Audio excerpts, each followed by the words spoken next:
안녕하세요. 저희는 서스테인 프로젝트 팀의 정혜성, 고주영, 서진영입니다.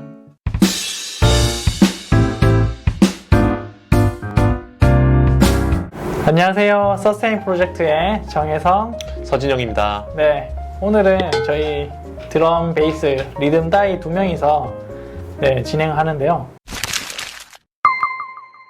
찬양팀을 하면서 합주를 위해서 그 의사소통을 위한 그런 꼭 알아야 할 지식들에 대해서 배워보려고 합니다. 크게 세 가지를 저희가 알려드릴 건데요. 첫 번째는 송폼과 루틴에 대해서 설명드릴 거예요. 송폼이 뭐냐면 보통 벌스, 코러스, 전주, 인트로 이런 것들을 송폼이라는데, 이걸 왜 알아두면 좋으냐면 만약에 송폼 없이 연습을 하게 되면 연습이 효율성이 좀 떨어질 수 있어요. 대신에 송폼을 가지고 우리가 A 파트, B 파트 이렇게 나눠서 연습하게 되면 연습하는 중간에 어디부터 해보자, 그리고 어떤 부분이 좀 부족한 것 같다라고 소통할 때 좀 더 원활하게 연습을 할 수 있어요. 그래서 간단하게 송폼을 먼저 알아두면 좋습니다. 보통 전주를 인트로라 하고요. 그리고 벌스를 보통 앞에 절을 보통 벌스를 하고, 후렴을 보통 코러스를 하죠. 근데 이것도 조금 어려우신 분들은 찬양팀마다 다르지만, 권장하는 것은 벌스를 A로 두고 코러스를 B로 두고, 그리고 뒤에 C, D까지 있으면 A, B, C, D로 나누시면 통일된 악보를 보면서 연주자끼리 그리고 인도자와 함께 송폼을 나눠서 이렇게 연습하기가 좋습니다.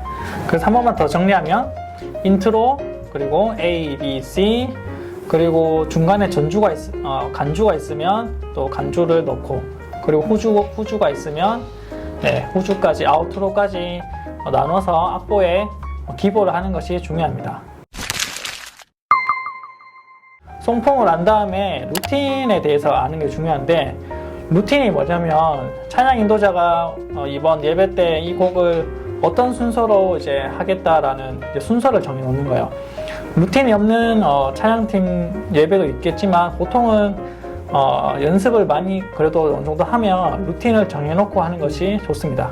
루틴을 정해놓지 않고 하다 보면 어디로 갈지 모르니까 헤매거나 틀릴 때가 있어요. 그러면 예배에 방해되니까, 저도 그런 경험이 있는데, 코러스를 B 파트를 한 번 더 해야 되는데 놓쳐서 틀린 경우도 많고, 특히 드럼도 그렇잖아요.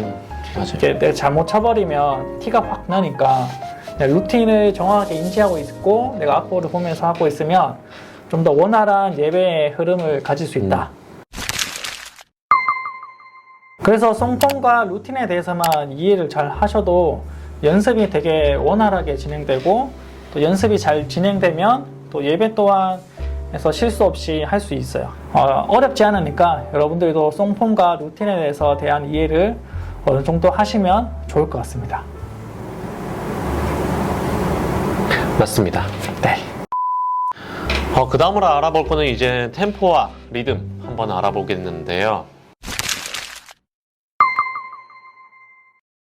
이제 템포의 사전적인 의미는 이래요.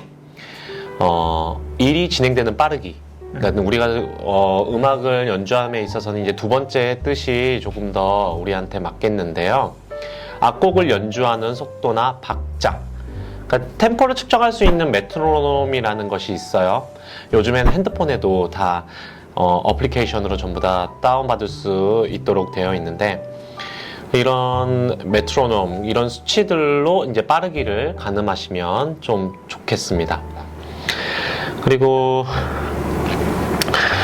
이거는 에피소드인데, 얼마 전에 수요 예배 때 셔플링 곡의 메들리가 두 개가 있었어요. 근데 이거를 연달아서 쳤는데 제가 친 줄 모르고 한 곡만 친 줄 알고 다시 그 다음 곡이 메트로놈 100인 곡 첸 따다둑 하고 들어가야 되는데, 이게 저도 모르게 셔플을 짜 따다다다다 해서 예배 인도자분이 멈추고 다시 하겠습니다 이렇게 한 곡이 하나 있거든요.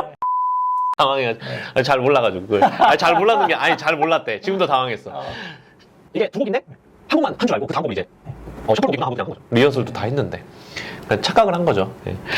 아무튼 템포 얘기가 나와가지고 갑자기 그 에피소드가 생각이 나가지고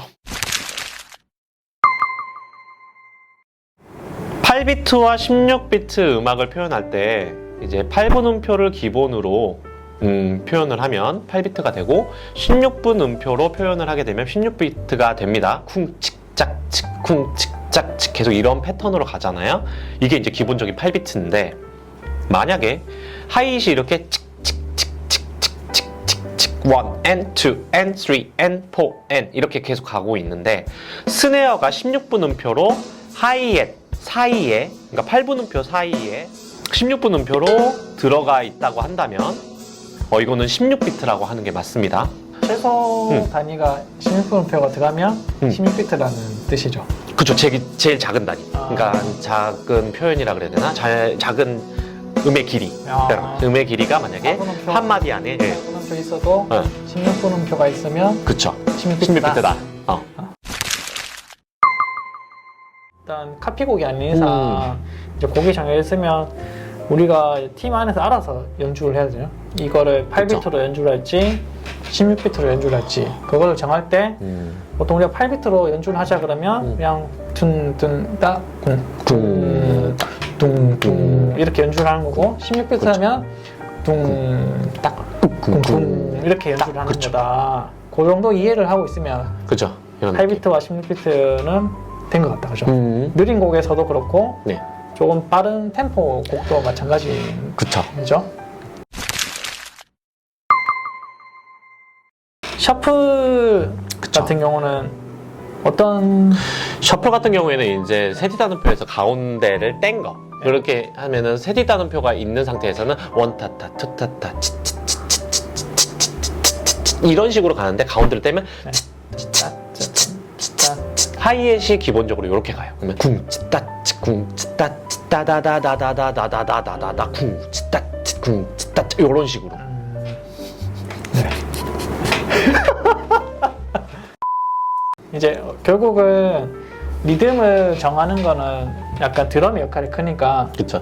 드럼이 셔플로 연주를 하면 베이스도 마찬가지고 피아노도 마찬가지고 세대 따옴표로 연주를 기본적으로 한다는 게 중요한 것 같아요. 맞아요. 개념을 그렇게 가지고 있으셔야 돼요. 보통 우리 찬양에서 제일 많이 나오는 게 8비트, 16비트, 뭐 셔플 맞아요. 이 정도니까 예. 이 정도 그 개념을 가지고 있어야 이제 카피곡 말고 이제 이 정해진 곡을 이렇게 연주하자 할 때 우리가 뭐, 이거는 16비트로 이번에 연주를 하자 이렇게 의사소통을 할 수가 있을 것 같아요. 맞아요. 네. 네.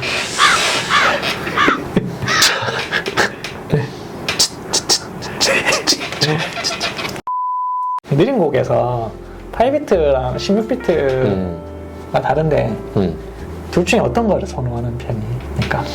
그 기준이 좀 저 같은 경우에는 이제 가사가 16분 음표가 많은 곡들이 있어요. 그러니까 다만 느린데도 불구하고 계속해서 가사에 속해져 있는 음의 길이들이 계속 짧은 거는 16비트를 넣는 게 조금 더 잘 어울리고, 그리고 이제 반대로 가사와 글자 사이가 멀거나 아니면은 8분 음표 딱 보기에도 멜로디 라인이 8분 음표가 많은 그런 곡일 때는 8분 음표, 4분 음표가 많은 곡일 때는 이제 8비트로 치는 경우가 조금 더 잘 어울리더라. 저는 16비트 좋아합니다. 16비트 너무 R&B 아닐까? 네, 막 좋아하는데 이제 자제를 해야겠죠. 그쵸. 네. 둥둥 치면 조금 이제 맞아요. 뭔가 변화를 주고 싶을 때 혼자 쿵쿵 이렇게 친단 말이에요. 그러면 이제 드러머가 이걸 듣고 뭔가 따라와주는 드러머가 있고 그냥 무시하고 그냥 저기 할까 했는데 뭐 이제 리듬에 대한 이해가 있어야 서로 의사소통하면서 맞아. 합을 잘 맞출 수가 있는 것 같아요. 템포와 리듬은 이 정도로 네. 하고 세 번째로 넘어갈게요. 네.